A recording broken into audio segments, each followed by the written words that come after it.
अस्सलाम वालेकुम। प्रोग्राम तफ्तीशी के साथ मैं हूं सलमान कुरैशी। नाजरीन, लाहौर के इलाका सुंदर में हुई कत्ल की खौफनाक वारदात। 2 बच्चों की मां को साबका शौहर ने गैरत के नाम पर बेदर्दी के साथ मौत के घाट उतार दिया। ये कत्ल की वारदात किस तरह से हुई, पुलिस मुलजिम तक कैसे पहुंची, ये बताएंगे आज के प्रोग्राम तफ्तीशी में। नाजरीन, इस वक्त हम थाना सुंदर में मौजूद हैं, जहां पर पुलिस ने एक ऐसे मुलजिम को गिरफ्तार किया है जिसने अपनी बीवी को मौत के घाट उतार दिया। वजह गैरत बताई जा रही है। इसी की जुबानी जानते हैं कि किस किस्म की गैरत थी, इसने क्यों कत्ल किया और कैसे पुलिस की गिरफ्त में आया। हाँ भाई, की ना आई शहजाद। शहजाद की करना है, ड्राइविंग कर किथे बाबला टाउन रहने वाला किथे दा? चिश्तियाँ बाबल। कदों शादी हुई सी? 2015 किन्ने बच्चे? 2 बच्चे, कुड़ी मुंडा के दोनों बेटे? बेटे ने दोनों बेटे। कितनी उम्र है? 8 साल 7 साल। ऐसी जिंदगी गुजर रही सी शादी तो बाद? सही ठीक नहीं थी मेरी बेगम, बस करैक्टर अच्छा नहीं सी, इसलिए वजह करके मैं उनको कत्ल करता। नहीं, बच्चे होए तेरे, एक दी उम्र 7 साल है, एक दी 8 साल, इन्ना अरसा गुजारा किंज कीता? बस मैं गाँव रहता थी, वो तो ठीक सी। मैरिज कीती, अरेंज मैरिज सी, की सी? लव मैरिज की थी। लव मैरिज कीती। किथे रहंदी सी कुड़ी? लोहारा वाले को। लोहारा लिखू ते तू किथे रहंदा सी? मैं इतने चिश्तियाँ बाबल नगर। हाँ, ते किंज लव किंज होया? बस इतने बार काम करता सी बैरिया दे विच, वो भी काम करते सी उत्थों ਜਿਹੜਾ ਨਾ ਸਾਡੇ किहदे कोल? ਉੱਥੇ ਨਾਸਿਰ ਸਾਹਿਬ ਹੈਗੇ ਸਨ ਉਹਨਾਂ ਕੋਲ, ते ਉਹ किथे काम करदी सी? ਉਹ ਵੀ ਉੱਥੇ ਕੰਮ ਕਰਦੇ ਸੀ। नासिर साहब कोल? ਉਹ नासिर साहब को की काम करदी सी? ਕੰਮ ਦਾ हैं? ਮੇਡਸ। अच्छा, घरेलू मुलाजमा सी ते तू ड्राइवर हैगा सी। ठीक है। उत्थे लव होया किन्ने साल पहले? 2015 2015 ਚ। फिर बस उसके बाद शादी हो गई। शादी करके किथे रहना शुरू किया? अपने गाँव। गाँव लै गया सी?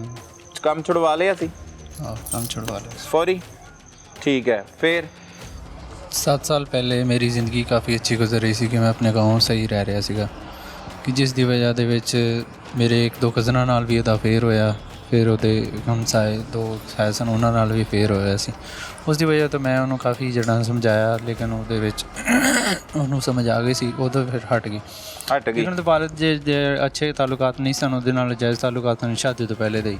ਲੇਕਿਨ ਮੈਨੂੰ ਇਸ ਗੱਲ ਦਾ ਪਤਾ ਨਹੀਂ ਸੀ ਕਿ ਸ਼ਾਦੀ ਤੋਂ ਬਾਅਦ ਪਤਾ ਚੱਲਿਆ ਜਦੋਂ ਉਹਨਾਂ ਨੇ ਸਾਨੂੰ ਇੱਥੇ ਬੁਲਾਇਆ ਤਾਂ ਇੱਥੇ ਸਾਨੂੰ 7 ਸਾਲ ਬਾਅਦ ਤਕਰੀਬਨ ਉਹਦੇ ਵਾਲਿਦ ਦੀ ਕਾਲ ਆਈ ਕਿ ਸਾਨੂੰ ਜਿਹੜਾ ਨਾ ਇੱਥੇ EME ਦੇ ਵਿੱਚ ਇੱਕ ਵੈਕੈਂਸੀ ਪਈ ਹੈ, ਤਾਂ ਤੁਸੀਂ ਆ ਕੇ ਇੱਥੇ ਜਿਹੜਾ ਨਾ ਆਪਣਾ ਕੰਮ ਕਰ ਲਓ। ਮੈਂ ਉਹਨਾਂ ਨੇ ਕਿਹਾ ਵੀ ਰਿਹਾਇਸ਼ ਵੀ ਦੇਣਗੇ ਅਤੇ ਆਪਣਾ ਵੀ ਤੁਸੀਂ ਨਾਲ ਬੱਚੇ ਵੀ ਲੈ ਆਉਣਾ। ਮੈਂ ਆਪਣੇ 20 ਬੱਚੇ ਲੈ ਕੇ ਇੱਥੇ ਆ ਗਏ। ਵਾਲਦ ਉਹਦੇ ਵਾਲਦ ਦੇ ਕਹਿੰਦੇ ਸੋਹਰੇ ਤੇ ਆਪਣੇ ਕਹਿੰਦੇ, ਅਤੇ ਉਹ ਤਕਰੀਬਨ ਕੋਈ ਹਫ਼ਤਾ ਤੋਂ ਹੀ ਗੁਜ਼ਰੇ ਨੇ ਅਤੇ ਫਿਰ ਇਹ ਕੰਮ ਸ਼ੁਰੂ ਹੋ ਗਿਆ ਕਿ ਉਹਦੇ ਵਾਲਦ ਜਿਹੜਾ ਨਾ, ਮੈਂ ਕੰਮ 'ਤੇ ਜਾਂਦਾ ਸੀ ਉਸ ਸਾਹਿਬ ਦੇ ਨਾਲ, ਅਤੇ ਵਾਲਦ ਜਿਹੜਾ ਉਹਦੇ ਆ ਕੇ ਬੈਠ ਜਾਂਦੇ ਸਨ ਤਕਰੀਬਨ 3 ਜਾਂ 4 ਵਜੇ ਆਉਣਾ ਉਹਨਾਂ ਨੇ, ਸ਼ਾਮੀ 6-7 ਵਜੇ ਚਲੇ ਜਾਣਾ। ਉਹ ਮਹੀਨਾ ਇਸੇ ਤਰੀਕੇ ਸਿਲਸਿਲਾ ਚੱਲਦਾ ਰਿਹਾ। ਘਰ ਰੈਂਟ ਤੇ ਲਿੱਤਾ ਸੀ? ਨਹੀਂ, ਉਹਦੇ ਵਿੱਚ ਹੀ ਘਰ ਦੇ ਵਿੱਚ ਜਿਹੜਾ ਘਰ ਦੇ ਵਿੱਚ ਕੁਆਟਰ ਜਿਹੜਾ ਸਰਵੈਂਟ ਕੁਆਟਰ ਦਿੱਤਾ ਹੋਇਆ ਸੀਗਾ ਰਿਹਾਇਸ਼ ਵਾਸਤੇ ਉਹਨਾਂ ਨੇ। ਠੀਕ ਹੈ। EME ਦੇ ਵਿੱਚ ਉਹਦੇ ਵਿੱਚ ਜਦੋਂ ਉਹਨਾਂ ਨੇ ਫਿਰ ਇਤਰਾਜ਼ ਲਾਉਣਾ ਸ਼ੁਰੂ ਕਰ ਦਿੱਤਾ ਕਿ ਜਿਹੜੇ ਵਾਲਦ ਨੇ ਇਕੱਲੇ ਆਉਂਦੇ ਨੇ, ਕਿਉਂ ਆਉਂਦੇ ਨੇ, ਅਤੇ ਮੈਂ ਵੀ ਉਹਨਾਂ ਨੂੰ ਜਿਹੜਾ ਨਾ 3-4 ਦਫਾ ਦੇਖਿਆ ਜਿਹੜਾ ਨਾ ਵੀ ਪਕੜਿਆ ਇਸ ਤਰ੍ਹਾਂ ਦੇ ਨਾਲ ਹੈ ਸਨ। ਅਤੇ ਉਹ ਜਿਹੜੇ ਸਾਡੇ ਨਾਲ ਹਮਸਾਏਦਾਰ ਸਨ ਉਹ ਵੀ ਸਾਨੂੰ ਫਿਰ ਦੂਸਰੇ ਲੜਕੇ ਦੇ ਨਾਲ, ਬਿਲਾਲ ਦੇ ਨਾਲ ਹੋ ਗਏ। ਉਦੋਂ ਉਹ ਲੜਕਾ ਕੰਮ ਕਰਨ ਲਈ ਆਉਂਦਾ ਸੀ ਉੱਥੇ ਪਲੰਬਰਿੰਗ ਦਾ, ਅਤੇ ਉਹਦੇ ਨਾਲ ਜਦੋਂ ਉਹਦੇ ਪਕੜ ਕੇ ਉਹਨੂੰ ਕਿਹਾ ਨਹੀਂ ਤੂੰ ਕੀ ਕਰ ਰਹੇ ਆ, ਤੇਰੀ ਧੀ ਹੈ, ਇਹ ਉਹ ਕੋਈ ਲੜਾਈ ਝਗੜਾ ਨਹੀਂ ਹੋਇਆ?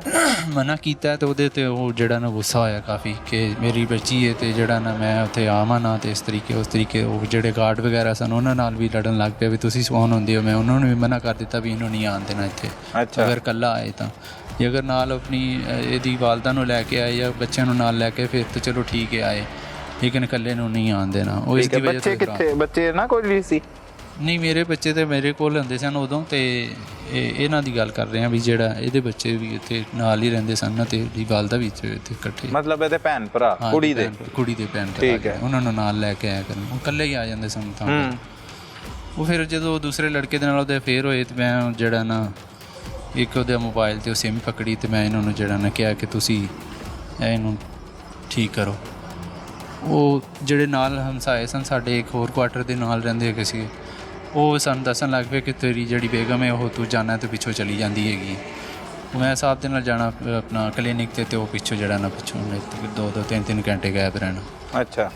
ਉਹ ਮੇਰੇ ਜਾਣ ਤੋਂ ਬਾਅਦ ਉਹ 2-3 ਮਹੀਨੇ ਤਕਰੀਬਨ ਇਸੇ ਤਰ੍ਹਾਂ ਹੀ ਸਿਲਸਿਲਾ ਰਿਹਾ। ਮੈਂ ਕਾਫੀ ਸਮਝਾਇਆ, ਬੜਾ ਸਮਝਾਇਆ, ਇਹਨਾਂ ਨੂੰ ਵੀ ਸਮਝਾਇਆ। ਇੱਕ ਮੋਬਾਈਲ ਫੜ ਕੇ ਦਿੱਤਾ ਉਹਦੇ ਭਰਾ ਨੂੰ ਤੇ ਇਹਦੇ ਵਾਲਦ ਨੂੰ, ਇਹਦੇ ਮਾਮੇ ਦਾ ਬੇਟਾ ਸੀਗਾ, ਉਹਨਾਂ ਨੂੰ ਦੱਸਿਆ ਕਿ ਇਹ ਸਿਲਸਿਲਾ ਹੈ। ਉੱਥੋਂ ਫਿਰ ਉਹ ਬਗੈਰ ਦੱਸਣ ਤੋਂ ਫਿਰ ਇਹਨਾਂ ਦੇ ਕੋਲ ਆ ਗਈ। ਕੌਣ? ਮੇਰੀ ਬੇਗਮ। ਅੱਛਾ। ਬੱਚੇ ਵੀ ਉੱਥੇ ਛੱਡ ਆਈ, ਨਾ ਬੱਚਿਆਂ ਨੂੰ ਅੱਛੇ ਤਰੀਕੇ ਨਾਲ ਦੇਖਦੀ ਸੀ, ਨਾ ਉਹਨਾਂ ਨੂੰ ਅੱਛਾ। ਬੱਚੇ ਸਰਵੈਂਟ ਕੁਆਟਰ ਛੱਡੇ ਜੀ ਕਿ ਉੱਧਰ? ਬੱਚੇ ਹੀ ਸਰਵੈਂਟ ਕੁਆਟਰ 'ਚ ਛੱਡੇ ਨੇ। ਅੱਛਾ। ਫਿਰ ਮੈਂ ਆਪਣੀ ਵਾਲਦਾ ਨੂੰ ਬੁਲਾਇਆ, ਮੈਂ ਕਿਹਾ ਵੀ ਇਹ ਬੱਚੇ ਜਿਹੜੇ ਨੇ ਤੁਸੀਂ ਸੰਭਾਲੋ, ਮੈਂ ਤਾਂ ਜਿਹੜਾ ਨਾ ਕੰਮ ਕਰਨਾ ਹੁੰਦਾ ਤੇ ਮੇਰੇ ਕੋਲ ਇਸ ਤਰੀਕੇ ਨਾਲ ਨਹੀਂ ਰੱਖਿਆ ਜਾਂਦਾ। ਇਹ ਫਿਰ ਇਹਨਾਂ ਨੇ ਕਿਹਾ ਕਿ ਤੂੰ ਅਗਰ ਰਹਿਣਾ ਤੇ ਆਪਣੇ ਵਾਲਦੈਨ ਤੋਂ ਅਲੱਗਾ ਰਹਿ। ਵਾਲਦੈਨ ਮੇਰੇ ਜਿਹੜੇ ਸਨ ਉਹ ਗਾँव ਰਹਿੰਦੇ ਸਨ। ਵਾਲਦੈਨ ਤੋਂ ਰਹਿਦਾ ਰਹਿਣ ਦੀ ਵਜ੍ਹਾ ਨਾਲ ਇਹਨਾਂ ਨੂੰ ਅਲੱਗਾ ਕੁਆਟਰ ਵੀ ਲੈ ਕੇ ਦਿੱਤਾ, ਘਰ ਲਿਆ ਅਲੱਗਾ। ਉੱਥੇ ਵੀ ਉਹ ਲੜਕਾ ਆਉਂਦਾ ਸੀਗਾ। ਤੂੰ ਲਿੱਤਾ? ਮੈਂ ਲਿਆ ਰੈਂਟ ਤੇ। ਰੈਂਟ ਤੇ। ਕਿੰਨੇ ਦਾ? ਉੱਥੇ 6000 ਰੁਪਏ ਕਰਾਇਆ। ਅੱਛਾ। ਉਹ ਰੈਂਟ ਤੇ ਲਿਆ ਤਕਰੀਬਨ ਕੋਈ ਉੱਥੇ ਮਹੀਨਾ ਕੀ ਗੁਜ਼ਰਿਆ ਤੇ ਇਹੀ ਸਿਲਸਿਲਾ ਚੱਲਦਾ ਰਿਹਾ। ਮੈਂ ਕੰਮ ਤੇ ਜਾਣਾ। ਕਿੱਥੇ ਲਿੱਤਾ ਕੁਆਟਰ? ਇਹਨਾਂ ਦੇ ਘਰ ਦੇ ਕੋਲ ਹੀ ਸੀਗਾ। ਮੇਰੇ ਜਿਹੜੇ ਸੁਸਰ ਨੇ ਨਾ। ਜਗ੍ਹਾ ਦਾ ਕੀ ਨਾਂ ਹੈ? ਬਰਾਕਾ ਪਿੰਡ। ਬਰਾਕਾ। ਹਾਂ। ਤੇ ਉਹ ਉੱਥੇ ਜਿਹੜਾ ਫਿਰ ਉਹ ਲੜਕਾ ਆ ਜਾਂਦਾ ਸੀਗਾ। ਫਿਰ ਉਹ ਮੋਬਾਈਲ ਉੱਥੋਂ ਵੀ ਫੜਿਆ, ਬੈਟਰੀ ਚਾਰਜਿੰਗ 'ਤੇ ਲੱਗੀ ਸੀ। ਮੋਬਾਈਲ ਜਿਹੜਾ ਨਾ ਉਹ ਟੈਂਕੀ ਦੇ ਆਟੇ ਵਾਲੇ ਦੇ ਵਿੱਚ ਸੁੱਟਿਆ ਹੋਇਆ ਸੀ। ਠੀਕ ਹੈ। ਸ਼ੋਪਰ 'ਚ ਬਾਹਰ ਉੱਥੋਂ ਫੜ ਕੇ ਦਿੱਤਾ। ਫਿਰ ਬੱਚਿਆਂ ਨੂੰ ਛੱਡਿਆ ਉਹਨੇ, ਫਿਰ ਚਲੀ ਗਈ। ਫਿਰ ਦੁਬਾਰਾ ਜਿਹੜਾ ਨਾ ਉਹਦੇ ਵਾਲਦ ਨੇ ਜਿਹੜਾ ਮੈਂ ਕਿਹਾ ਵੀ ਜਿਹੜਾ ਇਸ ਤਰੀਕੇ ਦਾ ਸਿਲਸਿਲਾ ਤੇ ਮੇਰੇ ਵਾਲਦ, ਮੈਂ ਗਿਆ ਉੱਥੇ, ਮੈਂ ਕਿਹਾ ਇਹ ਗੱਲ ਦੇ ਬਾਤ, ਉਹਦੇ ਵਾਲਦ ਨੇ ਮੈਨੂੰ ਜਿਹੜਾ ਡਾਂਟਿਆ ਵੀ ਸਹੀ ਤੇ ਚਪੇੜਾਂ ਚਪੂੜਾਂ ਮਾਰੀਆਂ ਤੇ ਮੈਂ ਉਹਦੇ ਤੋਂ ਬਾਅਦ ਘਰ ਆ ਗਿਆ ਵਾਪਸ। ਵਾਲਦ ਨੂੰ ਸ਼ਿਕਾਇਤ ਲਾਉਣ ਗਿਆ ਸ਼ਿਕਾਇਤ ਕਿ ਇੰਜ ਮੁੰਡਿਆਂ ਦੇ ਨਾਲ ਚਲੀ ਜਾਂਦੀ ਤੇ ਉਹਨੇ ਕੁੱਟਿਆ ਤੈਨੂੰ? ਮੈਨੂੰ ਫੜ ਕੇ ਜਿਹੜਾ ਨਾ ਵੀ ਮਾਰਿਆ ਵੀ। ਅੱਛਾ। ਤੇ ਮੈਂ ਮਾਫੀ ਮੰਗੀ। ਮੈਂ ਕਿ ਜਿਹੜਾ ਨਾ ਵੀ ਮੈਂ ਆਪਣਾ ਘਰ ਵਸਾਉਣਾ ਚਾਹੁੰਦਾ, ਮੈਂ ਖ਼ਰਾਬ ਨਹੀਂ ਕਰਨਾ ਚਾਹੁੰਦਾ। ਮੇਰੇ ਬੱਚੇ ਨੇ, ਮੈਂ ਉਹਨਾਂ ਨੂੰ ਉਹਨਾਂ ਦੀ ਵਾਲਦਾ ਨਾਲ ਰੱਖਣਾ ਚਾਹੁੰਦਾ ਵਾਂ, ਲਿਹਾਜ਼ਾ ਉਹਨੂੰ ਸਮਝਾਓ। ਉਹਨਾਂ ਨੇ ਬਜਾਏ ਸਮਝਾਉਣ ਦੇ ਉਹਨੂੰ ਜ਼ਿਆਦਾਤਰ ਜਿਹੜਾ ਸ਼ਾਇਦ ਦਿੱਤੀ ਜਾਂਦੀ ਸੀ ਕਿ ਵਾਲਦ ਉਸ ਤਰ੍ਹਾਂ ਇਸ ਤਰ੍ਹਾਂ ਸੀ ਕਿ ਉਹਦੀ ਗੱਲ ਹਰ ਗੱਲ ਉਹਨੂੰ ਪਤਾ ਹੁੰਦੀ ਸੀ ਕਿ ਕੀ ਕਰ ਰਹੀ ਹੈ, ਕੀ ਕਰਵਾਉਂਦੀ। ਇਹ ਕਦੋਂ ਦੀ ਗੱਲ ਹੈ? ਕਿੰਨੇ ਮਹੀਨੇ ਪਹਿਲੇ ਦੀ? ਐਸੇ ਦੀ 2 ਸਾਲ ਜਿਹੜੇ ਫੇਰ ਦੇ ਵਿੱਚ। 2 ਸਾਲ ਦੇ ਵਿੱਚ ਦੀ ਐਸੇ 2 ਸਾਲ ਦੇ ਵਿੱਚ ਹੀ ਸਭ ਕੁਝ ਹੋਇਆ ਹੈ। ਅੱਛਾ। ਉਹਦੇ ਤੋਂ ਬਾਅਦ ਤਕਰੀਬਨ ਮੈਂ ਆਪਣੇ ਕੰਮ ਤੇ ਚਲਾ ਗਿਆ। ਬੱਚੇ ਮੈਂ ਆਪਣੀ ਵਾਲਦਾ ਨੂੰ ਦੇ ਦਿੱਤੇ ਨੇ ਤੇ ਵਾਲਦਾ ਕੋਲ ਬੱਚੇ ਪਿੰਡ ਰਹਿੰਦੇ ਰਹੇ ਨੇ ਤੇ ਮੈਂ ਇੱਥੇ ਵਾਪਸ ਟਾਊਨ ਨੌਕਰੀ 'ਚ ਲੱਗ ਗਿਆ। ਠੀਕ ਹੈ। ਔਰਤ ਅਲੱਗਾ ਰਹਿ ਰਹੀ ਹੈ ਆਪਣੇ ਘਰ? ਆਪਣੇ ਅਲੱਗਾ ਘਰ ਰਹਿਣ ਲੱਗ ਪਈ ਹੈਗੀ ਸੀ। ਤੈਨੂੰ ਛੱਡਤਾ? ਹਾਂਜੀ। ਠੀਕ ਹੈ। ਫਿਰ ਮੈਂ ਇਹਨਾਂ ਨੇ ਕਿੰਨੀ ਦੇਰ ਅਲੱਗਾ ਰਹੇ ਹੋ ਤੁਸੀਂ ਦੋਨੋਂ ਇੱਕ ਦੂਸਰੇ ਤੋਂ? ਇਸ ਵਿੱਚੋਂ ਕਿਸੇ ਟਾਈਮ ਉਹਦਾ ਹੋ ਜਾਂਦਾ ਸੀਗਾ ਕਿ ਆ ਜਾਂਦੀ ਸੀ, ਫਿਰ ਇਹੀ ਸਿਲਸਿਲਾ ਚੱਲਦਾ ਸੀ। ਮੇਰੇ ਕੋਲ ਇੱਕ ਅੱਧਾ ਦਿਨ ਗੁਜ਼ਾਰਨਾ, ਫਿਰ ਵਾਪਸ ਚਲਾ ਜਾਣਾ। ਅੱਛਾ। ਸੁਲ੍ਹਾ ਹੋ ਗਈ ਸੀ? ਸੁਲ੍ਹਾ ਇੱਕ ਹੀ ਦਫਾ ਉੱਥੇ ਉਹ ਗਾँव ਹੋਈ ਸੀ ਤੇ ਉਹਦੇ ਵਿੱਚ ਅਸੀਂ ਉਹਦਾ ਫਤਵਾ ਵੀ ਲਿਆ ਸੀ ਤੇ ਸੁਲ੍ਹਾਨਾਮਾ ਵੀ ਹੈ ਸੀ ਸਾਡੇ ਕੋਲ। ਤਲਾਕ ਕਦੋਂ ਦਿੱਤੀ ਸੀ? 7ਵੇਂ 8ਵੇਂ 9ਵੇਂ ਮਹੀਨੇ 'ਚ। 7ਵਾਂ 8ਵਾਂ 9ਵਾਂ ਮਹੀਨਾ ਕਿਹੜਾ? 2022 ਦਾ, 21 ਦਾ, 20 ਦਾ? 22 ਦਾ। ਠੀਕ ਹੈ। ਇਹ ਮਤਲਬ ਤਕਰੀਬਨ ਕੋਈ 7-8 ਮਹੀਨੇ ਪਹਿਲੇ? ਹਾਂਜੀ 7-8 ਮਹੀਨੇ ਪਹਿਲੇ ਹੋਇਆ। 7-8 ਮਹੀਨੇ ਪਹਿਲੇ ਤਲਾਕ ਦਿੱਤੀ ਸੀ। ਠੀਕ ਹੈ। ਫਿਰ? ਤੇ ਉਹਦੇ ਤੋਂ ਬਾਅਦ ਜੋ ਲੜਕੀ ਜਿਹੜੀ ਉਹ ਇਹਨਾਂ ਨੇ ਅਲੱਗਾ ਰੱਖ ਕੇ ਮੇਰੇ 'ਤੇ ਦਰਖਾਸਤ ਕਰਾ ਦਿੱਤੀ ਕਿ ਜਿਹੜਾ ਵੀ ਕਿਸੇ ਦੇ ਘਰ ਲੜਕੀ ਛੱਡੀ ਤੇ ਉਹਨਾਂ ਨੇ ਕਿਹਾ ਵੀ ਤੁਸੀਂ ਲੜਕੀ ਨੂੰ ਵੀ ਘਰ ਰੱਖਿਆ ਹੋਇਆ ਤੇ ਉਹਦੇ 'ਤੇ ਦਰਖਾਸਤ ਕਰਾਈ। ਇਹਨਾਂ ਨੇ ਕਿਹਾ ਅਸੀਂ ਤੈਨੂੰ ਘਰ ਨਹੀਂ ਰੱਖ ਸਕਦੇ ਹੈਗੇ, ਤੂੰ। ਉਹਨਾਂ ਨੇ ਖਾਲਾ ਰਾਣੀ ਇਹਨਾਂ ਦੀ ਕੋਈ ਰਿਸ਼ਤੇਦਾਰ ਹੈ। ਅੱਛਾ। ਉਹਨਾਂ ਦੇ ਘਰ ਦੇ ਵਿੱਚ ਛੱਡੀ ਰੱਖੀ ਤੇ ਮੇਰੇ 'ਤੇ ਦਰਖਾਸਤ ਕਰਾ ਦਿੱਤੀ ਵੀ ਇਹਦੇ ਕੋਲ ਲੜਕੀ ਅਗਵਾ ਕੀਤੀ ਹੋਈ ਹੈ ਇਹਨਾਂ ਨੇ। ਮੇਰੇ ਕੋਲ ਤਕਰੀਬਨ 2.5 ਤੋਂ 3 ਮਹੀਨੇ ਬਾਅਦ ਉਹਨੇ ਰਾਬਤਾ ਕੀਤਾ। ਸਿਰਫ ਦਰਖਾਸਤ ਹੋਈ ਸੀ, ਪਰਚਾ ਨਹੀਂ ਹੋਇਆ? ਵੀ FIR ਮੇਰੇ ਕੋਲ ਪਹੁੰਚੀ, ਮੇਰੇ ਕੋਲ 2-3 ਦਿਨ ਨਹੀਂ ਹੋਏ ਸੀ ਨਹੀਂ ਇਸ ਵਕੂਏ ਤੋਂ ਪਹਿਲੇ। ਤੇ ਮੈਂ ਇਹਨਾਂ ਨਾਲ ਰਾਬਤਾ ਵੀ ਕੀਤਾ ਸੀ ਵੀ ਜਿਹੜਾ ਨਾ ਪੁਲਿਸ ਨੇ ਤੈਨੂੰ ਰਾਬਤਾ ਕੀਤਾ? ਤੇਰੇ ਨਾਮਜ਼ਦ FIR ਸੀ ਤੇਰੇ ਤੇ? ਨਹੀਂ, ਨਾਮਜ਼ਦ ਨਹੀਂ ਸੀ ਮੇਰੇ। ਨਾਮਾਲੂਮ ਸੀ? ਨਾਮਾਲੂਮ ਸੀ। ਅੱਛਾ। ਤੇ ਤੇਰੇ ਤੇ FIR ਨਾ ਕਰਾਈ ਹੋਈ ਮਤਲਬ? ਹਾਂਜੀ, ਮੇਰੇ ਅਗਵਾ ਦੀ ਕਰਾਈ? ਅਗਵਾ ਦੀ ਕਰਾਈ ਹੋਈ ਸੀ ਇਹਨਾਂ ਨੇ FIR। ਅੱਛਾ। ਤੇ ਉਹ ਜਿਹੜਾ ਫਿਰ ਜਦੋਂ ਰਾਬਤਾ ਹੋਇਆ, ਮੇਰਾ ਰਾਬਤਾ ਕਰਨ ਤੋਂ ਬਾਅਦ ਉਹ ਮੇਰੇ ਕੋਲ ਆਈ।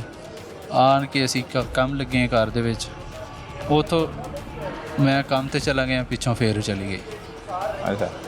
ਫਿਰ ਰਹਿਣਾ ਸ਼ੁਰੂ ਕਰਤਾ ਇਕੱਠੇ ਇੱਕ ਜਗ੍ਹਾ ਤੇ ਰਹੇ ਹਾਂ, ਲੇਕਿਨ ਇਸੇ ਤਰੀਕੇ ਕੋ ਪਤਾ ਨਹੀਂ ਉਹਦੀ ਪਲੈਨਿੰਗ ਹੁੰਦੀ ਸੀਗੀ ਕਿ ਮੈਨੂੰ ਜਾਣ-ਬੁੱਝ ਕੇ ਇਸਤੇਮਾਲ ਕਰਦੀ ਸੀਗੀ ਕਿ ਮੇਰਾ ਜਿਹੜਾ ਨਾ ਬਾਰ-ਬਾਰ ਇੱਜ਼ਤ ਨੂੰ ਨਿਲਾਮ ਕਰਦੀ ਰਹਿੰਦੀ ਸੀ ਕਿ ਮੈਂ ਉੱਥੇ ਕੰਮ ਕਰਦਾ ਸੀਗਾ।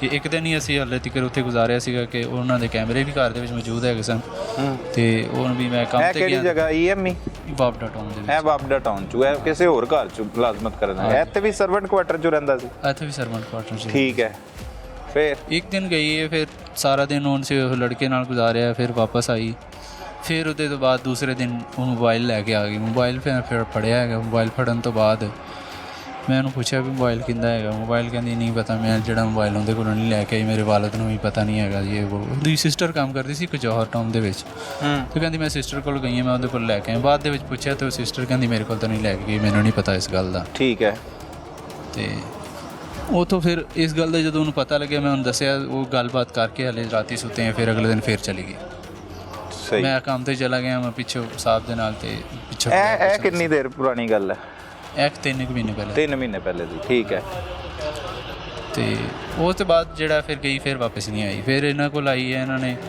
ਉਸੇ ਲੜਕੀ ਮਾਈ ਕੋਲ ਫਿਰ ਰੱਖਿਆ ਉਹਨਾਂ ਨੇ ਮਾਈ ਕੋਲ ਰੱਖ ਕੇ ਫਿਰ ਉਹੀ ਦਰਖਾਸਤ ਮੇਰੇ ਤੇ ਚੱਲਦੀ ਰਹੀ ਕਿ ਜਿਹੜਾ ਇਹ ਦਰਖਾਸਤ ਤਕਰੀਬਨ 5-7 ਮਹੀਨੇ ਪੁਰਾਣੀ ਹੈ ਜਿਹੜੀ ਕਿ ਗਵਾਹ ਦੀ ਕਰਵਾਈ ਹੋਈ ਸੀ ਮੇਰੇ ਐਫਆਈਆਰ ਹੋਈ ਹੈ ਗਵਾਹ ਦੀ ਤੇ ਐਫਆਈਆਰ ਹੈ ਜੋ ਵੀ ਹੈ ਤੇਰੇ ਤੇ ਹੀ ਕਰਾਈ ਕਿ ਨਾਮਾਲੂਮ ਤੇ ਨਾਮਾਲੂਮ ਹੀ ਸੀ ਕਿ ਮੇਰੇ ਤੇ ਨਹੀਂ ਸੀ ਅੱਛਾ ਤੇ ਵੀ ਉਹਦੇ ਤੋਂ ਬਾਅਦ ਫਿਰ ਜਦੋਂ ਲਾਸਟ ਟਾਈਮ ਮੈਨੂੰ ਇਸ 'ਤੇ ਯਕੀਨ ਨਹੀਂ ਸੀਗਾ ਕਿ ਹੁਣ ਮੇਰੇ ਬੱਚੇ ਜਿਹੜਾ ਛੱਡ ਕੇ ਚਲੀ ਜਾਂਦੀ ਮੈਂ ਉਹਨਾਂ ਨੂੰ ਜ਼ਲੀਲ ਖੁਆਰ ਨਹੀਂ ਕਰ ਸਕਦਾ ਹੈਗਾ ਬੱਚੇ ਤੇ ਪਹਿਲੇ ਹੀ ਤੂੰ ਘਰ ਭੇਜ ਚੁੱਕਾ ਸੀ ਬੱਚੇ ਮੈਂ ਘਰ ਜਦੋਂ ਭੇਜ ਦਿੱਤੇ ਨੇ ਫਿਰ ਦੁਬਾਰਾ ਵਾਪਸ ਆਈ ਕਾਲ ਕੀਤੀ ਸੀ ਕਹਿੰਦੀ ਕਿ ਬੱਚੇ ਲੈ ਆ ਤੇ ਆਪਾਂ ਜਿਹੜਾ ਨਾ ਰਹਿੰਦੇ ਅੱਛਾ ਮੈਂ ਕਹਿ ਦਿੱਤਾ ਸੀ ਸਾਫ਼ ਅਲਫਾਜ਼ਾਂ ਦੇ ਵਿੱਚ ਕਿ ਮੈਂ ਤੇਰੇ ਨਾਲ ਨਹੀਂ ਰਹਿਣਾ ਚਾਹੁੰਦਾ ਕਿਉਂਕਿ ਮੈਨੂੰ ਤੇਰੇ ਤੇ ਯਕੀਨ ਨਹੀਂ ਹੈ ਮੈਂ ਆਪਣੇ ਆਪ ਨੂੰ ਬੜਾ ਜ਼ਲੀਲ ਕਰਵਾ ਚੁੱਕਿਆ ਹਾਂ ਬਾਰ-ਬਾਰ ਤੂੰ ਆਨੀ ਚਲੀ ਜਾਂਦੀ ਹੈ ਮੈਂ ਖੁਦ ਜ਼ਲੀਲ ਹੋ ਜਾਣਾ ਲੇਕਿਨ ਬੱਚਿਆਂ ਨੂੰ ਮੈਂ ਜ਼ਲੀਲ ਨਹੀਂ ਕਰਨਾ ਚਾਹੁੰਦਾ ਕਿ ਬੱਚੇ ਚੌਕ ਦੇ ਵਿੱਚ ਖੜੋਤੇ ਹੋਣ ਕਿ ਵਾਲਿदैन ਦਾ ਵੀ ਪਿੱਛੋਂ ਐਤਬਾਰ ਗਵਾਵਾਂ ਮੈਂ ਕਿ ਬੱਚੇ ਉਹਨਾਂ ਕੋਲ ਹੈ ਨੇ ਪੜ੍ਹਦੇ ਪਏ ਨੇ ਸਭ ਕੁਝ ਠੀਕ ਹੈ ਉਹਨਾਂ ਦਾ ਉਹਨਾਂ ਨੂੰ ਬਗੈਰ ਦੱਸਣ ਤੋਂ ਮੈਂ ਲੈ ਕੇ ਆਵਾਂ ਉਹਨਾਂ ਦਾ ਵੀ ਦਿਲ ਤੋੜਾਂ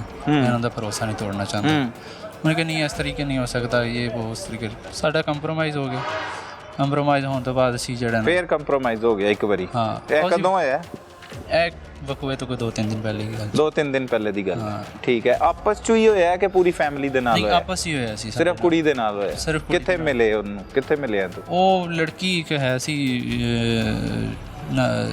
ਨਸਰੀਨ ਨਾਮ ਦੀ ਉਹਦੇ ਨਾਲ ਲੜਕੀ ਦੇ ਨਾਲ ਆਈ ਸੀ ਪਤਾ ਨਹੀਂ ਉਸਦੇ ਘਰ ਦੇ ਵਿੱਚ ਰਹਿੰਦੀ ਸੀ ਕਿੱਥੇ ਕੰਮ ਕਰਦੀ ਸੀ ਆਪ ਰਾਬਤਾ ਕੀਤਾ ਤੇਰੇ ਨਾਲ ਉਹਨੇ ਆਪ ਰਾਬਤਾ ਕੀਤਾ ਸੀ ਅੱਛਾ ਕੀ ਕਹਿੰਦੀ ਕਹਿੰਦੀ ਵੀ ਜਿਹੜਾ ਆਪਾਂ ਬੱਚੇ ਲੈ ਆਉਂਦੇ ਆ ਤੇ ਇੱਥੇ ਰੱਖਣੇ ਆ ਮਕਾਨ ਕਿਰਾਏ ਤੇ ਲੈ ਲੈਂਦੇ ਆ ਮੈਂ ਕਿਹਾ ਨਹੀਂ ਮੈਂ ਬੱਚਾ ਨਹੀਂ ਲਿਆ ਸਕਦਾ ਤੇ ਨਾ ਹੀ ਮੈਂ ਮਕਾਨ ਕਿਰਾਏ ਤੇ ਦੇ ਸਕਦਾ ਠੀਕ ਹੈ ਉਦੋਂ ਅਗਵਾ ਦਾ ਪਰਚਾ ਹੋਇਆ ਸੀ ਉਹਦਾ ਪਰਚਾ ਹੋਇਆ ਸੀ ਠੀਕ ਹੈ ਉਦੋਂ ਮਿਲੀ ਤੈਨੂੰ ਉਦੋਂ ਹੀ ਮਿਲੀ ਤੂੰ ਬਾਬਡਾ ਟਾਊਨ ਹੀ ਕੰਮ ਕਰ ਰਿਹਾ ਸੀ ਮੈਂ ਬਾਬਡਾ ਟਾਊਨ 'ਚ ਕੰਮ ਕਰਦਾ ਰਿਹਾ ਇੱਕੋ ਘਰ ਦੇ ਵਿੱਚ ਕੰਮ ਕਰਦਾ ਰਿਹਾ ਠੀਕ ਹੈ ਦਿਨ ਰਾਤ ਤੇ ਉਹ ਮੈਂ ਕਿਹਾ ਨਹੀਂ ਮੈਂ ਨਹੀਂ ਰੱਖ ਸਕਦਾ ਹੈਗਾ ਉਸ ਖੈਰ ਉਹ ਸਾਡਾ ਕੰਪਰੋਮਾਈਜ਼ ਹੋਇਆ ਮੈਂ ਸਮਾਨ ਲੈ ਕੇ ਘਰ ਦੇ ਵਿੱਚ ਰਖਵਾਇਆ ਇਹਦਾ ਆਪਣਾ ਵੀ ਚਲੋ ਠੀਕ ਹੈ ਲੈ ਆਨੇ ਬੱਚੇ ਤੇ ਜਿਹੜਾ ਨਾ ਰੱਖ ਲੈਂਦੇ ਆ ਲੇਕਿਨ ਮੇਰਾ ਇਹੋ ਜਿਹਾ ਕੋਈ ਜ਼ਹਿਨ ਨਹੀਂ ਸੀਗਾ ਕਿ ਬੱਚੇ ਲਿਆ ਕੇ ਉਹਨੂੰ ਦੇਵਾਂ ਜਾਂ ਮੇਰਾ ਜ਼ਹਿਨ ਮੁਤਮਈਨ ਨਹੀਂ ਸੀ ਮਤਲਬ ਬੱਚੇ ਤੂੰ ਕਿ ਉੱਥੇ ਹੀ ਰਹਿਣ ਇਹਨੂੰ ਰੱਖ ਲੈਣਾ ਕੋਲ ਇਹਦਾ ਵੀ ਰੱਖਣ ਦਾ ਕੋਈ ਪ੍ਰੋਗਰਾਮ ਨਹੀਂ ਸੀ ਮੇਰਾ ਕਿਉਂਕਿ ਮੇਰਾ ਜ਼ਹਿਨ ਮੁਤਮਈਨ ਹੀ ਨਹੀਂ ਸੀਗਾ ਕਿ ਜਿਸ ਦਿਨ ਮਰਡਰ ਹੋਇਆ ਮਰਡਰ ਤੋਂ ਇੱਕ ਦਿਨ ਪਹਿਲੇ ਉਸ ਲੜਕੇ ਦੇ ਨਾਲ ਹੈਗੀ ਸੀ ਜਿਸ ਦੀ ਵਜ੍ਹਾ ਤੋਂ ਮੈਨੂੰ ਜ਼ਿਆਦਾ ਗੁੱਸਾ ਆਇਆ ਜਾਂ ਮੇਰੀ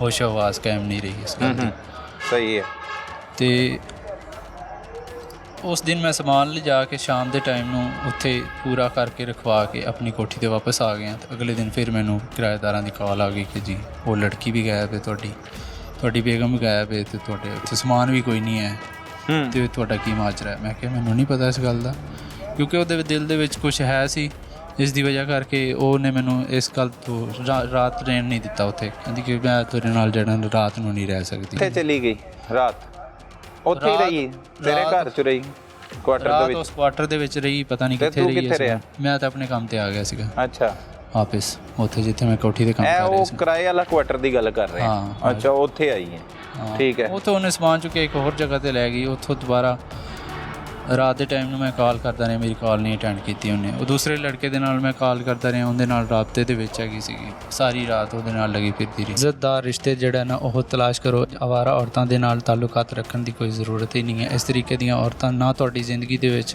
ਖੁਸ਼ੀ ਲਾ ਸਕਦੀਆਂ ਤੇ ਨਾ ਕਦੀ ਖੁਸ਼ੀ ਤੁਹਾਨੂੰ ਦੇ ਸਕਦੀਆਂ ਨੇ ਗੱਡੀ ਦੇ ਵਿੱਚ ਅਸੀਂ ਬੈਠੇ ਮੈਨੂੰ ਗੁੱਸਾ ਆਇਆ ਮੈਂ ਉਹਦਾ ਗਲਾ ਦਬਾ ਦਿੱਤਾ ਗੱਡਾ ਦਬਾਉਣ ਤੋਂ ਬਾਅਦ ਉਹ ਬੇਹੋਸ਼ ਹੋ ਗਈ ਹੈ ਤੇ ਉਹਨੂੰ ਰਿੰਗ ਰੋਡ ਵੱਡਾ ਪਲਾਟ ਲੈ ਗਿਆ ਮੈਂ ਗੱਡੀ 'ਚ ਪਾ ਕੇ ਅੱਛਾ ਬੇਹੋਸ਼ੀ ਦੀ ਹਾਲਤ 'ਚ ਗੱਡੀ ਚਲਾਤੀ ਹਾਂ ਅੱਡਾ ਪਲਾਟ ਉੱਥੇ ਪਹੁੰਚ ਅੱਡਾ- ਗਏ। ਹਾਂ ਅੱਡਾ ਪਲਾਟ ਤੇ ਲਿਜਾ ਕੇ ਜਿਹੜਾ ਨਾ ਉਹਨੂੰ ਬਾਹਰ ਕੱਢ ਕੇ ਤੇ ਉਹਦੇ ਗਲੇ ਤੇ ਨਸਾਂ ਤੇ ਛੁਰੀ ਫੇਰ ਦਿੱਤੀ ਮੈਂ।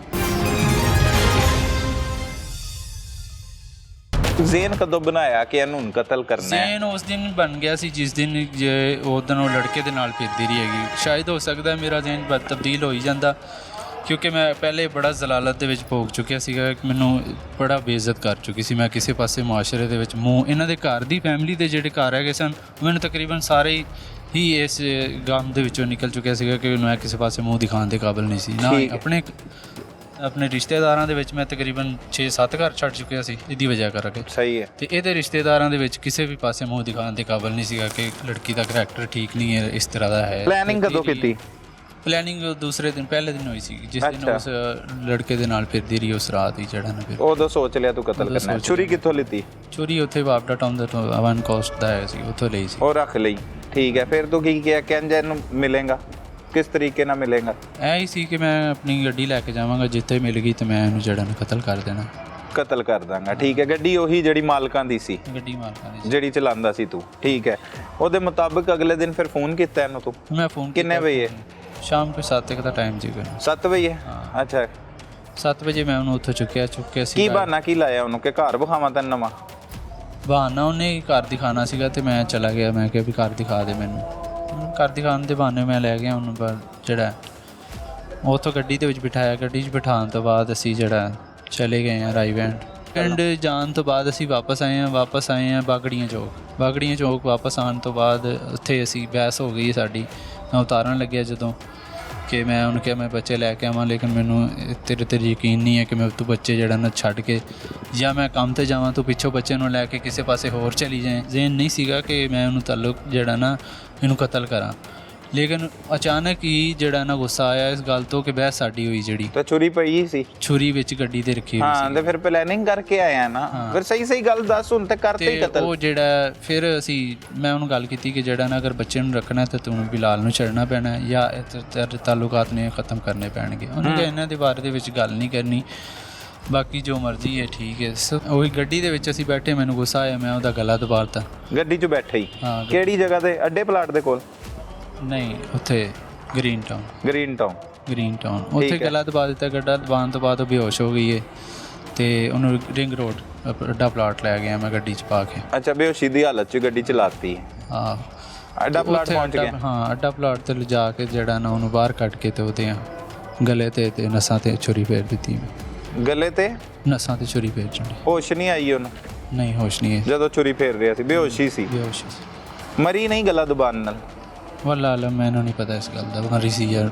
ਠੀਕ ਹੈ। ਉਹ ਸਾਰਾ ਗਵੜਤੀ ਪੂਰੀ ਫੋਨ ਸ਼ੋਨ ਕਿ ਗੱਡੀ ਦੇ ਵਿੱਚ ਹੀ ਵੱਡੀ? ਨਹੀਂ, ਬਾਹਰ ਸੁੱਟਿਆ ਉਹਨੂੰ? ਹਾਂਜੀ। ਦਰਵਾਜ਼ਾ ਖੋਲਿਆ? ਪਿੱਛੇ ਸੀ ਅੱਗੇ ਬੈਠੀ ਸੀ ਲੰਮੀ ਪਈ ਸੀ? ਪਿੱਛੇ ਸੀ। ਪਿਛਲਾ ਦਰਵਾਜ਼ਾ ਖੋਲਿਆ, ਤੂੰ ਉਤਰਿਆ ਛੁਰੀ ਲੈ ਕੇ, ਫੇਰ? ਬਸ ਹੁਣ ਗਲਾ ਵੱਢ ਕੇ ਜਿਹੜਾ ਨਾ ਉੱਥੇ ਸੁੱਟ ਕੇ ਆ ਗਿਆ ਸੀਗਾ ਮੈਂ। ਗਲਾ ਸਿਰਫ ਵੱਢਿਆ? ਹਾਂ, ਗਲਾ ਤੇ ਸਾਈਡਾਂ ਦੀਆਂ ਸ਼ਾਹਰੁਖ ਵੱਡੀਆਂ ਸੀ। ਨਸਾਂ? ਨਸਾਂ ਵੱਡੀਆਂ, ਦੋਨੋਂ ਨਸਾਂ ਵੱਢਤੀਆਂ? ਹਾਂਜੀ। ਸੁੱਟਤਾ ਫਿਰ ਉੱਥੇ ਉਹਨੂੰ? ਸੁੱਟ ਕੇ ਵਾਪਸ ਆ ਗਿਆ। ਸੁੱਟ ਕੇ ਕੀ ਕੀਤਾ ਫਿਰ ਆ ਕੇ? ਵਾਪਸ ਆ ਗਿਆ ਸੀ, ਫਿਰ ਕੁਝ ਵੀ ਨਹੀਂ ਕੀਤਾ। ਤੂੰ ਤੇ ਕੰਮ ਨਿਕਲਿਆ ਸੀ ਨਾ ਸਮਾਨ ਸਮੂਨ ਲੈਣ ਮਾਲਕ ਉਹੀ ਦਾ? ਵਾਪਸ ਆ ਗਿਆ ਆਪਣੇ ਘਰ ਹੀ। ਮਾਲਕ ਦਾ ਸਮਾਨ ਜਿਹੜਾ ਉਹ ਗੱਡੀ ਦੇ ਵਿੱਚ ਰਾਈਡਮੈਂਟ ਜਿਹੜਾ ਲੈ ਲਿਆ ਸੀਗਾ, ਵਾਪਸ ਆ ਕੇ ਤੇ ਤਾਂ ਗੱਡੀ ਖੜੀ ਕਰ ਦਿੱਤੀ ਬਸ। ਸਹੀ ਹੈ। ਫਿਰ ਕਿੱਥੇ ਗਿਆ ਕਤਲ ਕਰਕੇ? ਕਿਸੇ ਪਾਸੇ ਵੀ ਨਹੀਂ, ਆਪਣੇ ਕੰਮ ਕਰਦਾ ਰਿਹਾ ਮੈਂ। ਕੰਮ ਕਰਦਾ ਰਿਹਾ? ਈਜ਼ੀ ਰਿਹਾ? ਕੋਈ ਪਰੇਸ਼ਾਨੀ ਕਤਲ ਕਰਕੇ? ਪਰੇਸ਼ਾਨੀ ਮੈਨੂੰ ਇਸ ਗੱਲ ਦੀ ਹੈ ਸੀ ਕਿ ਮੁਆਸ਼ਰੇ ਦੇ ਵਿੱਚ ਅਗਰ ਮੈਂ ਮੂੰਹ ਦਿਖਾਉਣ ਦੇ ਕਾਬਿਲ ਨਹੀਂ ਰਿਹਾ, ਅਗਰ ਮੈਂ ਇਸ ਤੋਂ ਜ਼ਿਆਦਾ ਬਿਹਤਰ ਸਮਝਦਾ ਸੀ ਕਿ ਮੈਂ ਆਪਣੇ ਆਪ ਨੂੰ ਵੈਸੇ ਹੀ ਮਾਰ ਲਵਾਂ ਜਿੰਨਾ ਮੈਂ ਸ਼ਰਮ ਦੇ ਵਿੱਚ ਡੁੱਬਿਆ ਪਿਆ ਸੀਗਾ। ਸਹੀ। ਲਿਹਾਜ਼ਾ ਮੈਂ ਇਹਨੂੰ ਬਰਦਾਸ਼ਤ ਨਹੀਂ ਕਰ ਸਕਿਆ, ਜਿਸ ਦੀ ਵਜ੍ਹਾ ਕਰਕੇ ਮੈਂ ਆਪਣੇ ਹੋਸ਼ੋ ਹਵਾਸ ਨੂੰ ਕਾਬੂ ਨਹੀਂ ਰੱਖ ਸਕਿਆ। ਠੀਕ ਹੈ। ਪਹਿਲੇ ਜਦੋਂ ਤਲਾਕ ਦੇਤੀ ਸੀ ਤੇ ਬਾਰ-ਬਾਰ ਉਹਦੇ ਵਿੱਚ ਵੜਨ ਦੀ ਕੀ ਲੋੜ ਸੀ? ਮੈਂ ਨਹੀਂ ਵੜਦਾ ਸੀ, ਜਾਣ-ਬੁੱਝ ਕੇ ਵੜਦੀ ਸੀ ਨਾ। ਜ਼ਿੰਦਗੀ ਆਰਾਮ ਨਾਲ ਗੁਜ਼ਾਰਦਾ, ਕਤਲ ਕਿਉਂ ਕੀਤਾ? ਤੇਰੀ ਗੱਲਾਂ ਸੱਚ ਮੰਨ ਲੈਣੇ ਆ, ਠੀਕ ਹੈ, ਤੂੰ ਸਹੀ ਕਹਿ ਰਿਹਾ ਹੋਏਗਾ, ਹੋ ਸਕਦਾ ਪੁਲਿਸ ਕੋ ਵੀ ਪੁੱਛਦੇ ਆ, ਲੇਕਿਨ ਫਿਰ ਦੁਬਾਰਾ ਕੀ ਜ਼ਰੂਰਤ ਸੀ ਇੰਨਾ ਕੁਝ ਕਰਨ ਦੀ? ਔਰ ਇੰਨੇ ਇਲਜ਼ਾਮਾਤ ਉਹਦੇ ਤੇ ਲਾਏ ਹੈ, ਉਹ ਕੋਈ ਹੁਣ ਤੇ ਇਲਜ਼ਾਮਾਤ ਹੈ, ਉਹ ਤੇ ਕਤਲ ਹੋ ਗਈ ਹੈ, ਇਹਦੀ ਤਸਦੀਕ ਕੌਣ ਕਰੇਗਾ? ਤਸਦੀਕ ਜਿਹੜੇ ਸਾਡੇ ਨਾਲ ਲੋਕ ਰਹਿੰਦੇ ਸੀਗੇ ਉਹਨਾਂ ਨੂੰ ਅੱਛੇ ਤਰੀਕੇ ਨਾਲ ਕਿਰਦਾਰ ਦਾ ਪਤਾ ਹੈ ਉਹਦਾ। ਅੱਛਾ। ਹਾਂਜੀ। ਤੇ ਛੱਡ ਦੇਣਾ ਸੀ ਨਾ, ਤੇ ਛੱਡ ਤੇ ਦਿੱਤੀ ਸੀ, ਤਲਾਕ ਵੀ ਦੇ ਦਿੱਤੀ ਸੀ, ਵਾਪਸ ਜ਼ਿੰਦਗੀ 'ਚ ਸ਼ਾਮਲ ਕਰਨ ਦੀ ਕੀ ਲੋੜ ਸੀ? ਵਾਪਸ ਮੈਂ ਉਹਨੂੰ ਜ਼ਿੰਦਗੀ 'ਚ ਸ਼ਾਮਿਲ ਨਾ ਕੀਤਾ ਸੀ, ਨਾ ਕਰਨ ਦੀ ਜ਼ਰੂਰਤ ਸੀ ਮੈਨੂੰ। ਸਿਰਫ ਮੈਂ ਚਾਹੁੰਦਾ ਸੀ ਕਿ ਬੱਚੇ ਜਿਹੜਾ ਨਾ ਉਹ ਨਾ ਰੋਲਣ, ਇਸ ਦੀ ਵਜ੍ਹਾ ਕਰਕੇ ਮੈਂ ਉਹਨੂੰ ਬਰਦਾਸ਼ਤ ਕਰਦਾ ਰਿਹਾ। 2 ਸਾਲ ਇਸ ਕੰਮ ਨੂੰ ਬਰਦਾਸ਼ਤ ਕਰਦਾ ਰਿਹਾ, ਕਾਫੀ ਬਰਦਾਸ਼ਤ ਕੀਤਾ। ਇਹਨਾਂ ਨੂੰ ਵੀ ਸਮਝਾਇਆ ਕਿ ਮੈਂ ਜਿਹੜਾ ਨਾ ਆਪਣੇ ਆਪ ਨੂੰ ਖ਼ਰਾਬ ਕਰਨਾ ਚਾਹੁੰਦਾ, ਨਾ ਤੁਹਾਨੂੰ ਖ਼ਰਾਬ ਕਰਨਾ ਚਾਹੁੰਦਾ, ਕਿ ਇਹ ਮੇਰੀ ਕੰਮ ਸਮਝ ਦੇ ਵਿੱਚ ਨਹੀਂ ਆਉਂਦਾ ਕਿ ਮੈਂ ਬੱਚਿਆਂ ਦੀ ਵਜ੍ਹਾ ਨਾਲ ਬਰਦਾਸ਼ਤ ਕਰਦਾ ਰਿਹਾ, ਵਰਨਾ ਰੱਖਣ ਦੇ ਕਾਬਿਲ ਨਹੀਂ ਸੀ। ਸਹੀ ਹੈ। ਅੱਛਾ, ਬੱਚਿਆਂ ਦਾ ਹੁਣ ਤੋਂ ਮੁਸਤਕਬਲ ਸਿਕਿਉਰ ਕਰਤਾ ਉਹਨਾਂ ਦੀ ਮਾਂ ਨੂੰ ਕਤਲ ਕਰਕੇ, ਉਹ ਜਿਹੋ ਜੀ ਵੀ ਸੀ? ਬੱਚੇ ਅਗਰ ਮੈਂ ਉਹਨਾਂ ਦੇ ਕੋਲ ਰੱਖਦਾ ਸੀਗਾ ਕਿ ਉਹਨਾਂ ਨੂੰ ਗਾਲੀਆਂ ਸਿਖਾਉਂਦੇ ਸੀਗੇ, ਉਹ ਸਾਰਾ ਦਿਨ ਗਲੀਆਂ 'ਚ ਫਿਰਦੇ ਰਹਿੰਦੇ ਸੀਗੇ, ਨਾ ਉਹਨਾਂ ਦੀ ਤਰਬੀਅਤ ਅੱਛੀ ਤਰੀਕੇ ਨਾਲ ਕਰਨੀ, ਨਾ ਖਾਣਾ ਸਾਰਾ ਦਿਨ ਉਹਨਾਂ ਨੂੰ ਅੱਛੇ ਤਰੀਕੇ ਨਾਲ ਦੇਖਭਾਲ ਨਹੀਂ ਕਰਦੇ ਸੀਗੇ। ਕਿੰਨੇ ਸਾਲ ਉਮਰ ਹੈ ਬੱਚਿਆਂ ਦੀ? ਇੱਕ ਦੀ 8 ਸਾਲ, ਇੱਕ 7 ਸਾਲ। ਸਕੂਲ ਜਾਂਦੇ ਨੇ? ਹੁਣ ਸਕੂਲ ਜਾਂਦੇ ਨੇ। ਸਕੂਲ ਜਾਂਦੇ ਨੇ। ਕੋਈ ਪੁੱਛੇਗਾ ਉਹਨਾਂ ਨੂੰ ਕਿ ਤੁਹਾਡੀ ਵਾਲਦਾ ਕਿੱਥੇ ਗਈ ਹੈ, ਤੇ ਉਹ ਕੀ ਤਾਰਫ ਕਰਾਂਗੇ ਕਿ ਅੱਬੂ ਨੇ ਕਤਲ ਕੀਤਾ ਹੈ, ਵਾਲਦਾ ਨੂੰ ਕਤਲ ਕਰਤਾ ਹੈ? ਇਹ ਕੀ ਮੁਸਤਕਬਲ ਉਹਨਾਂ ਦਾ ਅੱਗੇ ਕੀ ਵੇਖਦਾ? ਉਹਨਾਂ ਵਾਸਤੇ ਆਸਾਨੀਆਂ ਪੈਦਾ ਕੀਤੀਆਂ ਹੈ ਕਿ ਪਰੇਸ਼ਾਨੀਆਂ ਪੈਦਾ ਕੀਤੀਆਂ ਹੈ? ਇਹ ਦੱਸ। ਦੇਖੋ ਇਹ ਤਾਂ ਅੱਲਾ ਮਾਲਿਕ ਹੈ, ਹੁਣ ਦੇਖਣ ਦੀ ਸੂਰਤ ਹਾਲ ਹੈ ਕਿ ਕਿਉਂਕਿ ਇਸ ਹਿਸਾਬ ਦੇ ਨਾਲ ਉਹ ਲਾਵਾਰਿਸ ਤਰੀਕੇ ਦੇ ਨਾਲ ਜਿਸ ਤਰ੍ਹਾਂ ਉਹਨਾਂ ਨੂੰ ਛੱਡ ਕੇ ਚਲੀ ਜਾਂਦੀ ਸੀ, ਉਸ ਟਾਈਮ ਬੜਾ ਰਹਿਮ ਆਉਂਦਾ ਮੈਨੂੰ ਇਸ ਗੱਲ ਦੇ ਉੱਤੇ ਕਿ ਮੈਂ ਅੱਛਾ ਨਹੀਂ ਕਰ ਰਿਹਾ। ਤੇ ਉਹਨੂੰ ਛੱਡ ਦੇਣਾ ਸੀ ਨਾ, ਜਾਂ ਪਹਿਲੇ ਛੱਡਣ ਦੀ ਕੋਸ਼ਿਸ਼ ਕੀਤੀ ਸੀ ਤੇ ਉਹਨੂੰ ਛੱਡ ਦੇਣਾ ਸੀਗਾ, ਲੇਕਿਨ ਬਾਰ-ਬਾਰ ਜਿਹੜਾ ਨਾ ਉਹ ਆਪ ਹੀ ਆ ਜਾਂਦੀ ਸੀਗੀ। ਹੁਣ ਉਹਨਾਂ ਦੇ ਪਿਓ ਦੇ ਨਾਮ ਦੇ ਨਾਲ ਮਤਲਬ ਕਾਤਲ ਲੱਗੇਗਾ, ਕਾਤਲ ਹੈ ਉਹਨਾਂ ਦਾ ਪਿਓ, ਤੇ ਉਹ ਉਹਨਾਂ ਦੇ ਉੱਤੇ ਅੱਛਾ ਅਸਰ ਅੰਦਾਜ਼ ਹੋਏਗੀ, ਇਹ ਗੱਲ ਅੱਛਾ ਹੋਏਗਾ ਨਹੀਂ? ਅੱਛਾ। ਤੇ ਉਹ ਕਹਿਣਗੇ, ਲੋਕਾਂ ਨੂੰ ਦੱਸਣਗੇ ਸਾਡੀ ਮਾਂ ਨੂੰ ਪਿਓ ਨੇ ਕਤਲ ਕੀਤਾ। ਸਾਰੀ ਜ਼ਿੰਦਗੀ ਉਹਨਾਂ ਦੀ ਕਿਸ ਤਰੀਕੇ ਨਾਲ ਗੁਜ਼ਰੇਗੀ? ਮਜ਼ੀਦ ਖਰਾਬ ਕਰਤੀ ਹੋ ਕਿ ਆਸਾਨ ਕੀਤੀ ਹੈ? ਇਹ ਦੱਸ। ਹੋਰ ਵੀ ਹੋਣਗੇ ਨਾ ਤੇਰੇ ਵਰਗੇ ਲੋਕ, ਪਰੇਸ਼ਾਨੀਆਂ ਹੁੰਦੀਆਂ ਹਰ ਕਿਸੇ ਨੂੰ, ਉਹਨਾਂ ਨੂੰ ਵੀ ਮੈਸੇਜ ਦੇ ਤੇ ਇਹ ਦੱਸ ਜ਼ਰਾ।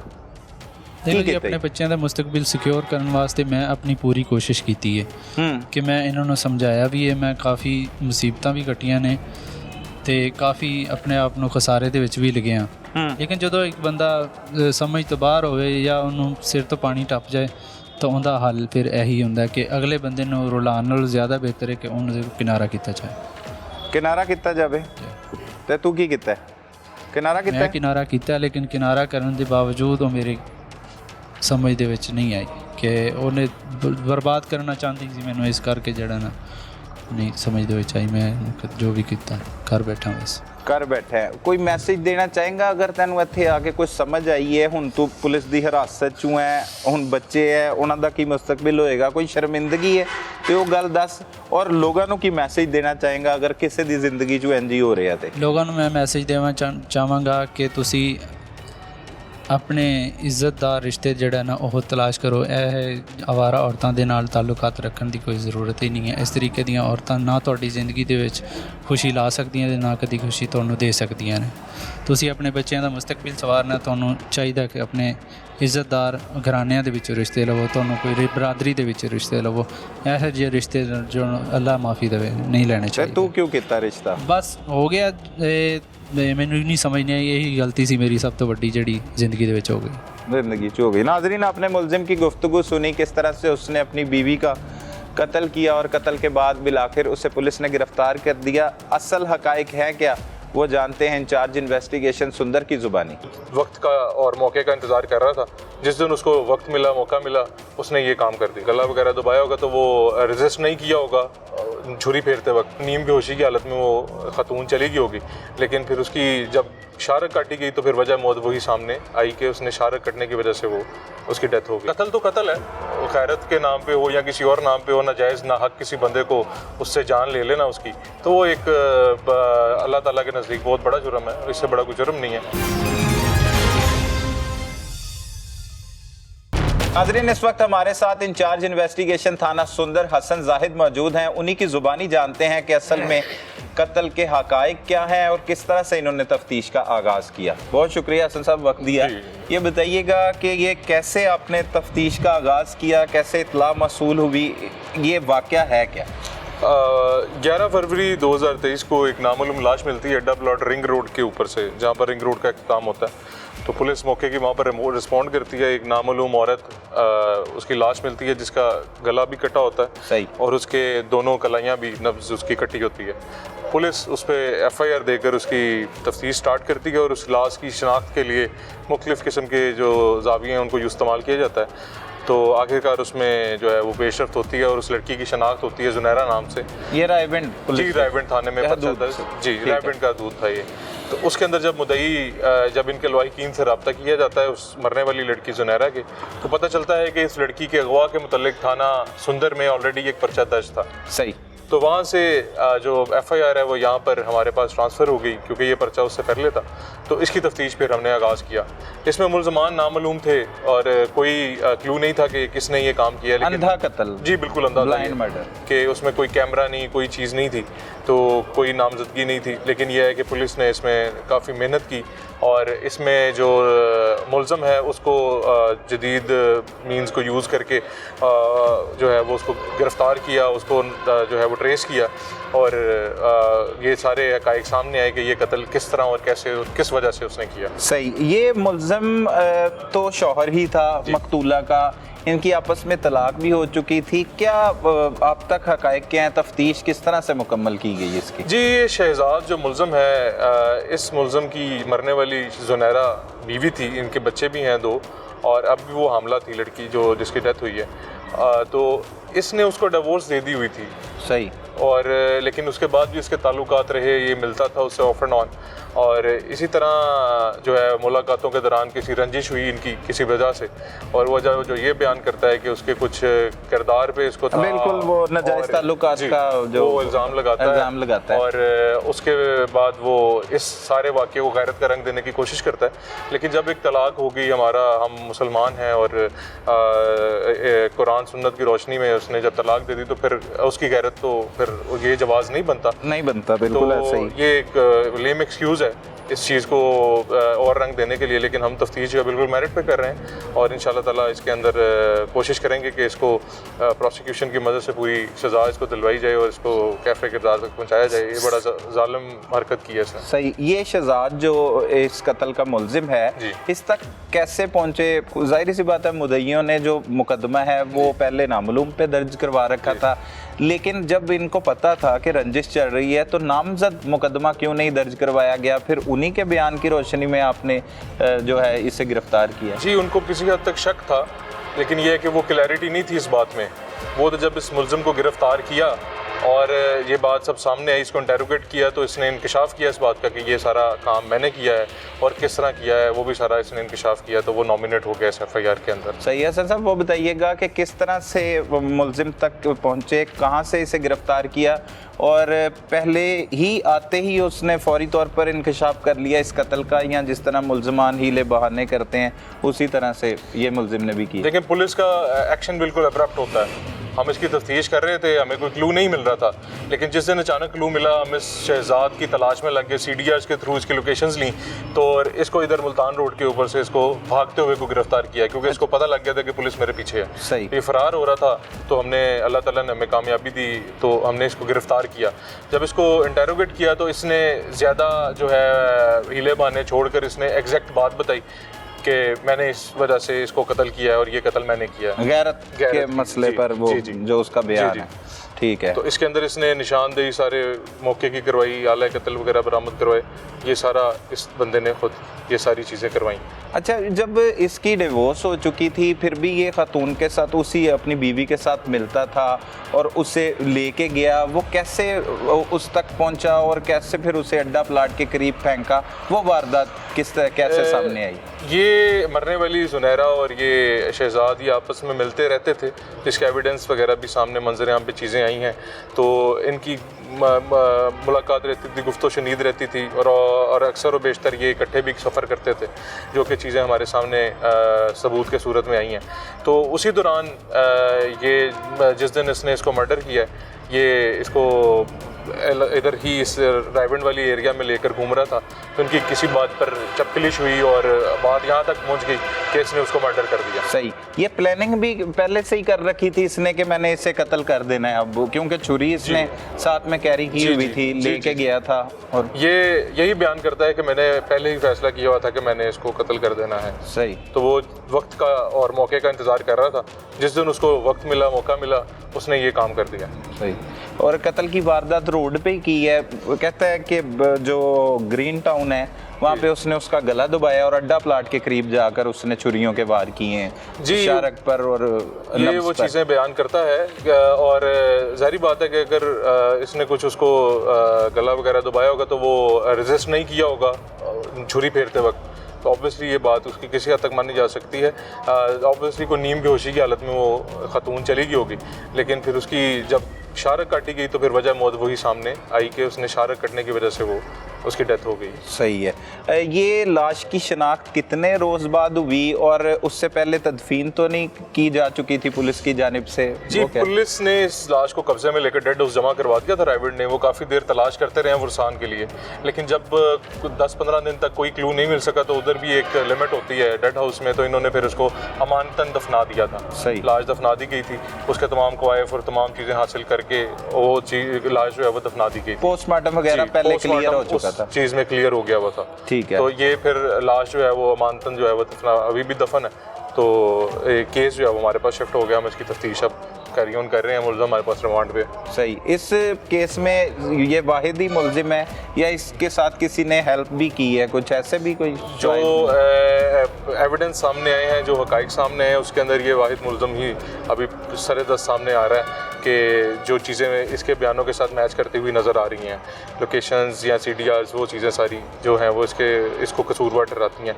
कोई दुगिर इसमें कोई चीज़ अंसर नज़र नहीं आ रहा। उसके अलावा अदावत और रंजिश और दुख तकलीफ इसी को थी उसके किरदार के मुतल्लिक़, और किसी को ऐसा हो नहीं सकती। सही, तो बज़ाहिर तो ये लग रहा है मज़ीद तफ्तीश जो है वो जारी है। मुद्दई मुकदमा मज़ीद कोई बात ऐसी कोई बयान करता हो जिसमें आप मज़ीद इस केस में तफ्तीश कर रहे हो, कोई ऐसी चीज़ कोई सामने आई? जी, मुद्दई मुकदमा को जो कुछ क्वेश्चनेबल चीज़ें लगती हैं वो हमें बयान करता है, उसके मुतल्लिक़ भी तफ्तीश जारी है। तो इंशाअल्लाह ताला मेरिट के ऊपर अगर कोई और भी इन्वॉल्वमेंट हुई तो उसको भी जो है इसमें ज़रूर इंक्लूड किया जाएगा। सही है। असद साहब, ऐसे केसेस तो पुलिस देखती रहती है और इस तरह की कत्ल की वारदातें भी बेशुमार होती हैं। गैरत का राग अक्सर लोग अलापते हैं, जैसे इसने भी पहले तलाक दे दी थी, फिर भी गैरत के नाम पर कत्ल कर दिया। पुलिस ऑफिसर होने की हैसियत से आप क्या समझते हैं, किस चीज़ से दूरी है, इस्लाम से दूरी है, या कौन से ऐसे वजूहात हैं जिसकी वजह से ऐसे वाक़यात में रोज़ बरोज़ इजाफा होता चला जा रहा है? इस तरह है कि एक तरीक़ाकार लोग अपना लेते हैं। हमारे कल्चर में ये अक्सर चीज़ बड़ा यूज़ होने लग जाती है जब मर्डर वगैरह इस तरह के होते हैं कि जी गैरत के नाम पर कत्ल किया। तो कत्ल है, गैरत के नाम पे हो या किसी और नाम पे हो, नाजायज़ ना हक किसी बंदे को उससे जान ले लेना उसकी, तो वो एक अल्लाह ताला के नज़दीक बहुत बड़ा जुर्म है। इससे बड़ा कोई जुर्म नहीं है। तो मुल्ज़मान इसको चाहे कोई भी रंग दे, हमने तो तफ्तीश हक़ाइक़ के पेश नज़र करनी है और हमारी कोशिश यही होती है कि उन जो हम तफ्तीश करें उसके और मुल्ज़म को कड़ी से कड़ी सज़ा भी हो सके। कड़ी से कड़ी सज़ा हो। बहुत शुक्रिया साहब, थैंक यू वेरी मच। नाज़रीन, अपने रिश्तों को वक्त ना दिया जाए तो फिर वो दूर से दूर होते चले जाते हैं, और इस केस में भी ऐसा ही हुआ कि साबिक शौहर ने 2 बच्चों की मां को बेदर्दी के साथ मौत के घाट उतार दिया। लिहाजा अपने रिश्तों को वक्त दीजिए ताकि नताइज इस तरह के भयानक ना हो। अपने इर्द गिर्द होने वाले जुर्म को फौरी 15 पर रिपोर्ट कीजिए। अपने मेजबान सलमान कुरैशी को इजाजत दीजिए। अल्लाह निगहबान।